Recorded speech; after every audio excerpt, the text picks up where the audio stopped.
ملتا ہے در سے آخرت ان واقعات سے، سیکھیں سبق آؤ اکابری کی حیات سے۔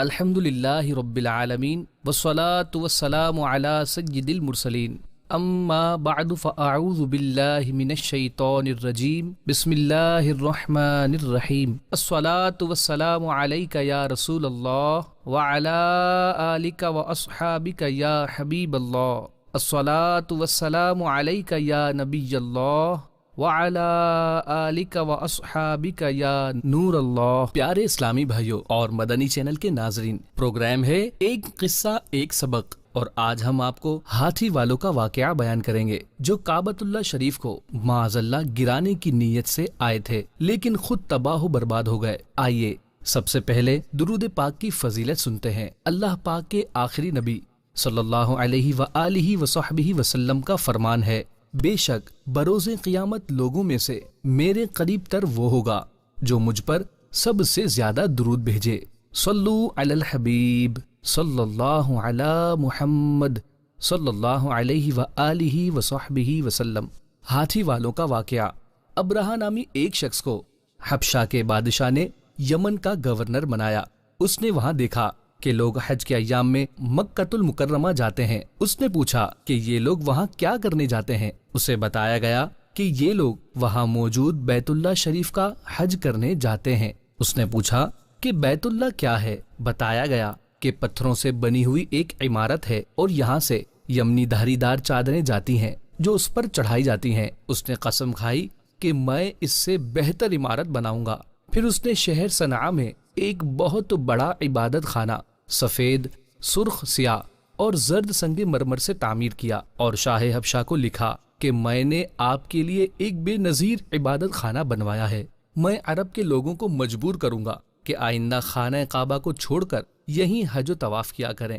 جب یہ خبر عرب میں مشہور ہو گئی تو بنی کنانہ میں سے ایک شخص نے غصے میں آ کر اس عبادت خانہ میں پیشاب کر دیا۔ یہ دیکھ کر ابرہہ آگ بگولا ہو گیا اور اس نے قسم کھائی کہ کعبے کی اینٹ سے اینٹ نہ بجا دوں تو میرا نام ابرہہ نہیں۔ اسی وقت فوج اور ہاتھی لے کر مکے کی طرف چل پڑا، یہاں تک کہ مقام مغمس میں جو مکہ مشرفہ سے 2 میل ہے جا اترا اور ایک سردار کو حکم دیا کہ اہل مکہ سے چھیڑ چھاڑ شروع کرے۔ وہ سردار قریش کے اونٹ اور بھیڑ بکریاں ہانک لایا، جن میں 200 اونٹ حضرت عبد المطلب بن ہاشم کے بھی تھے۔ حضرت عبد المطلب کو اس واقعے سے بڑا رنج پہنچا۔ آپ اس معاملے میں گفتگو کرنے کے لیے اس کے لشکر میں تشریف لے گئے۔ جب ابرہہ کو معلوم ہوا کہ قریش کا سردار اس سے ملاقات کرنے کے لیے آیا ہے تو اس نے آپ کو خیمے میں بلا لیا۔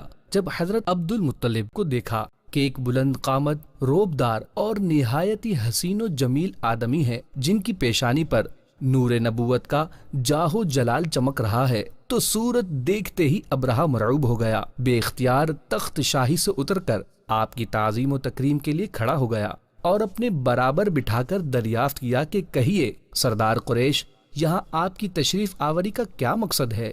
حضرت عبد المطلب نے جواب دیا کہ ہمارے اونٹ اور بکریاں وغیرہ جو آپ کے لشکر کے سپاہی ہانک لائے ہیں، آپ ان سب مویشیوں کو ہمارے سپرد کر دیجئے۔ یہ سن کر ابرہہ نے کہا، اے سردار قریش، میں تو آپ کی کعبے کو توڑ پھوڑ کر برباد کرنے کے لیے آیا ہوں، آپ نے اس کے بارے میں کوئی گفتگو نہیں کی۔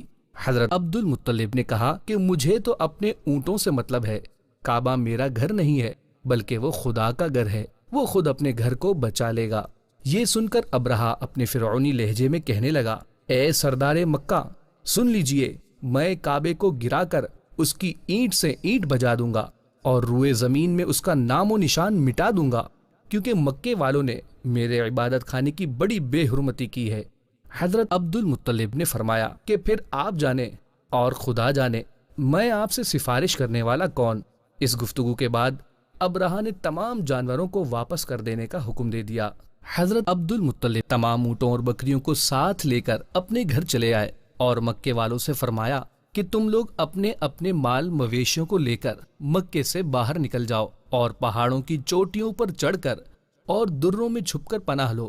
مکے والوں سے یہ کہہ کر پھر خود اپنے خاندان کے چند آدمیوں کو ساتھ لے کر خانہ کعبہ میں گئے اور دروازے کا حلقہ پکڑ کر انتہائی بے قراری اور گریہ زاری کے ساتھ اللہ پاک کی بارگاہ میں اس طرح دعا مانگنے لگے کہ اے اللہ، بے شک ہر شخص اپنے اپنے گھر کی حفاظت کرتا ہے، تو بھی اپنے گھر کی حفاظت فرما اور اپنے اطاعت شعاروں کی مدد فرما۔ حضرت عبد المطلب نے یہ دعا مانگی اور اپنے خاندان والوں کو ساتھ لے کر پہاڑ کی چوٹی پر چڑھ گئے اور خدا کی قدرت کا جلوہ دیکھنے لگے۔ ابرہہ جب صبح کو کعبہ ڈھانے کے لیے اپنے لشکر جرار اور ہاتھیوں کی قطار کے ساتھ آگے بڑھا اور مقام مغمس میں پہنچا تو خود اس کا ہاتھی ایک دم بیٹھ گیا، بہت مارا اور بار بار للکارا مگر ہاتھی نہیں اٹھا۔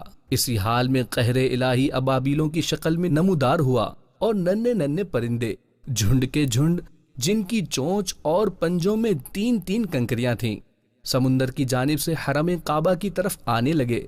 ابابیلوں کے ان لشکروں نے ابرہہ کی فوجوں پر اس زور سے سنگ باری یعنی پتھروں کی بارش شروع کر دی کہ آن کی آن میں ابرہہ کے لشکر اور اس کے ہاتھیوں کے پرخچے اڑ گئے۔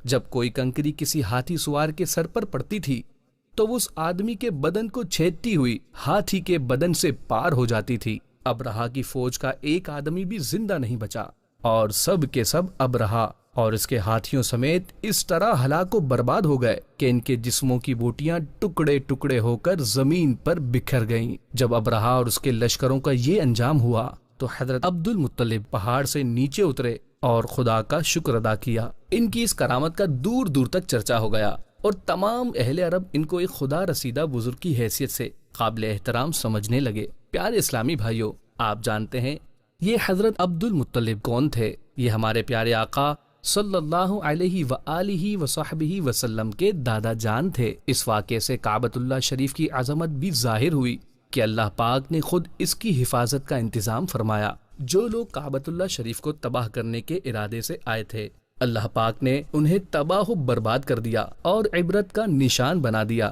اللہ پاک ہمیں اپنے اس پاک گھر کی بار بار بادب حاضری عطا فرمائے۔ پیارے اسلامی بھائیوں، آج کے اس پروگرام کا وقت اختتام کی طرف بڑھ رہا ہے۔ آئندہ ایک نئے واقعے اور سبق کے ساتھ حاضر ہوں گے، تب تک کے لیے اجازت دیجیے۔ اللہ حافظ۔ صلو علی الحبیب صلی اللہ علی محمد۔ ملتا ہے در سے آخرت ان واقعات سے، سیکھیں سبق آؤ اکابری کی حیات سے۔